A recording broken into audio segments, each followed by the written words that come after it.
നിങ്ങളുടെ favourite shows ഇനി ഒരിക്കലും മിസ്സാവില്ല. ഇപ്പോൾ C5 കാണും നിങ്ങളുടെ ഫേവറേറ്റ് ഷോസ് തികച്ചും സൗജന്യമായി. ഞങ്ങൾ വന്നത് ന്യായമായ ചില കാര്യങ്ങൾ അറിയാനാ. ഗോപാലകൃഷ്ണ, ഇതേ സത്യഭാമയുടെ വീടാ. ഇവിടെ അന്യായമായിട്ട് ഒന്നും നടക്കുന്നതായിട്ട് നാട്ടിൽ ഒരാളും പറയില്ല. വേലി തന്നെ വിളവ് തന്നെയാണെങ്കിൽ പിന്നെ പറഞ്ഞിട്ടൊരു കാര്യമില്ലല്ലോ.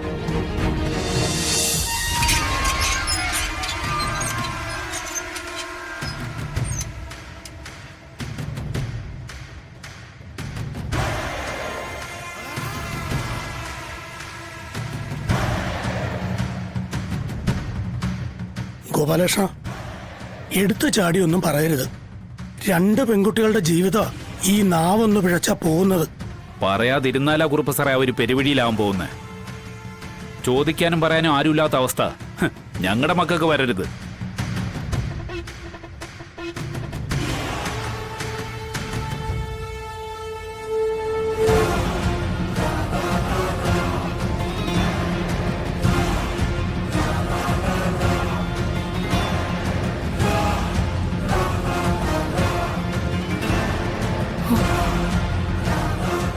ഈശ്വര, ഇവരെന്താ ഒരു മുന്നറിയിപ്പും ഇല്ലാതെ?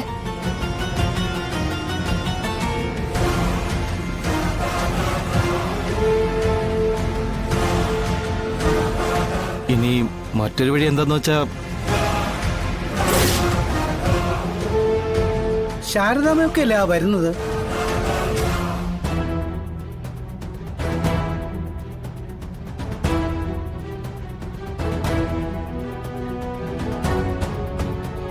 എന്താ രാഘവനാരെ, മകന്റെ രണ്ടാം കല്യാണ ചർച്ച നടക്കുകയാണോ ഇവിടെ?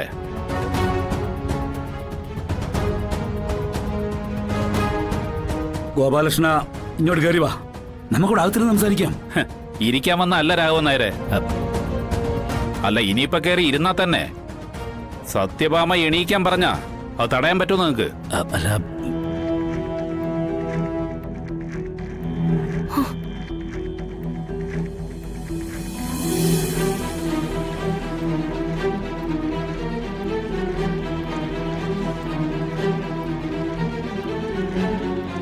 എന്താ അമ്മേ, എന്താ അച്ഛാ, ഇതെന്താ പെട്ടെന്ന് എല്ലാവരും കൂടി? നിന്റെ അമ്മ വന്ന് നിന്റെ ഭർത്താവിന്റെ രണ്ടാം കല്യാണം നടക്കാൻ പോവാണെന്ന് പറഞ്ഞു. എന്നാ പിന്നെ ഒന്ന് സംസാരിക്കാന്ന് കരുതി വന്നതാ. അമ്മ, ഒരു ബന്ധം നിലനിൽക്കെ അത് മറന്ന് നാട്ടുമര്യാദ ലംഘിച്ചൊരു കല്യാണം നടത്തുന്നത് ശരിയല്ലല്ലോ. അതെ, അങ്ങനെ ഒരു മര്യാദകേട് നടക്കുന്നെങ്കിൽ അത് അറിയണമല്ലോ. എന്താ അമ്മ ഇതൊക്കെ? ഞാൻ പറഞ്ഞതല്ലേ നമ്മളായിട്ടൊരു വഴക്കും ബഹളം ഉണ്ടാക്കരുതെന്ന്. മോളെ, അച്ഛന്റെ നിർബന്ധ. എന്താ അച്ഛാ? പക്ഷെ ഞങ്ങള് വഴക്കും ബഹളവും ഒന്നും ഉണ്ടാക്കാൻ വന്നതല്ല. ശാലിനി, കാര്യങ്ങൾ അറിയുമ്പോ ഉത്തരവാദിത്തപ്പെട്ടവർ വന്ന് കാര്യങ്ങൾ തിരക്കില്ലല്ലോ എന്നുള്ളൊരു ചോദ്യം പിന്നീട് വരരുതല്ലോ. അല്ലെങ്കിൽ തന്നെ നമ്മളെന്തിനാ പേടിക്കുന്നേ? ന്യായം നമ്മുടെ ഭാഗത്താണെങ്കിൽ ഏത് മജിസ്ട്രേറ്റിന്റെ മുന്നിൽ നിന്ന് വേണമെങ്കിലും സംസാരിക്കാം. അല്ലെങ്കിലും ന്യായമായിട്ടുള്ള കാര്യം പറയാനാ നമ്മൾ വന്നിരിക്കുന്നത്. കാരണം ഇത് നിന്റെ ജീവിതമാ. നിന്നെ ഇരുട്ടിലാക്കുന്ന ഒരു കാര്യത്തിന് ഞങ്ങൾക്ക് കൂട്ടുനിൽക്കാനാവില്ല. എവിടെ അവര്? വിളിക്ക്. സത്യാമ്മേ, ഒന്ന് ഇറങ്ങി വരണം. ഞങ്ങൾ കുറച്ചുപേര് ഇവിടെ വന്ന് നിൽക്കുന്നുണ്ട്. പ്ലീസ് സത്യാമ്മേ, സത്യാമ്മേ, ഇങ്ങോട്ടൊന്ന് ഇറങ്ങി വരൂ സത്യാമ്മേ.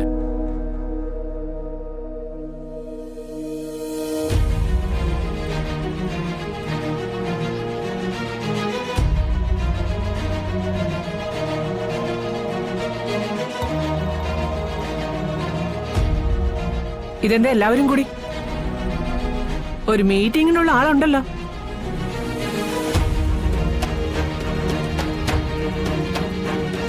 പിള്ളേ,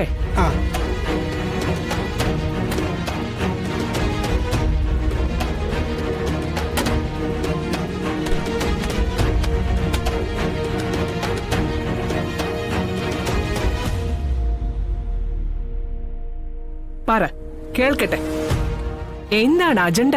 ഞങ്ങൾ വന്നത് ന്യായമായ ചില കാര്യങ്ങൾ അറിയാനാ. ഗോപാലകൃഷ്ണ, ഇതേ സത്യഭാമയുടെ വീടാ.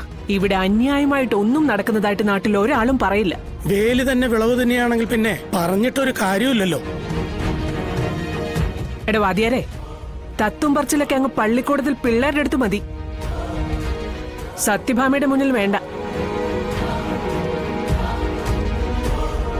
ഭാമേ, അവർക്ക് പറയാനുള്ള ശാന്തമായി കേട്ടിട്ട് നീ ഒരു വിധി പറ. അതല്ലേ എന്റെ ശരി. ഞങ്ങള് വഴക്കിനും വയ്യാവേലിക്കും ഒന്നും വന്നവരല്ല. വിഷ്ണുവിന്റെ കല്യാണം ഉറപ്പിച്ചു എന്നറിഞ്ഞു. ശാലിനി ഇവിടെ ഉള്ളപ്പോ അത് ശരിയല്ലല്ലോ സത്യാമ്മേ.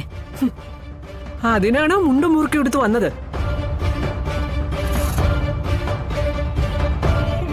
എന്തായാലും വന്ന് ചോദിച്ചോണ്ട് പറയാം. ഇവൻ കെട്ടാൻ പോകുന്ന പെണ്ണായി നിൽക്കുന്നത്. പേര് കാർത്തിക.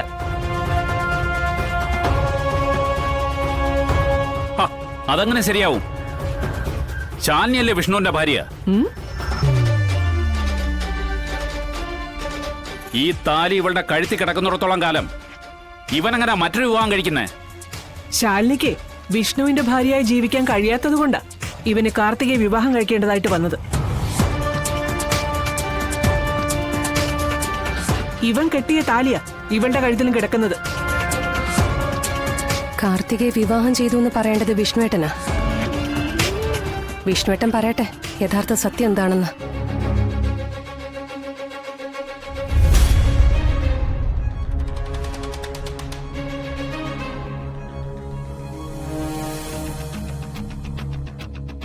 പറഞ്ഞു കൊടുക്കട അങ്ങോട്ട്. ശല്യങ്ങൾ മുറ്റത്തൊന്നും പോട്ടെ.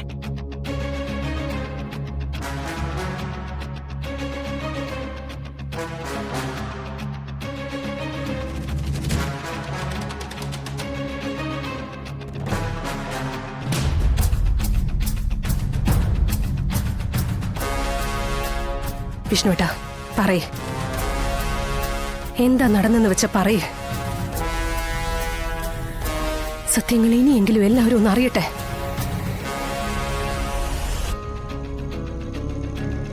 വിഷ്ണുവേട്ടാ പറയേ.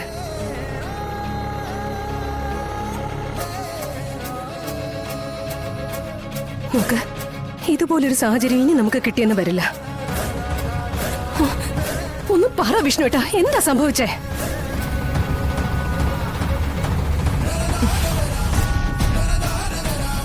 വിഷ്ണുവേട്ടാ.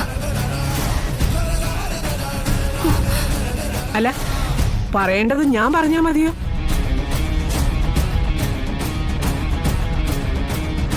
നീ ഇവനെ ഇട്ടേച്ചു പോയിട്ട് വല്ലവന്റെ കൊച്ചിനെയും എളിയി തിരികെ വന്നതുപോലെയല്ല കാർത്തിക വിഷ്ണുവിന്റെ ജീവിതത്തിലേക്ക് വന്നത്.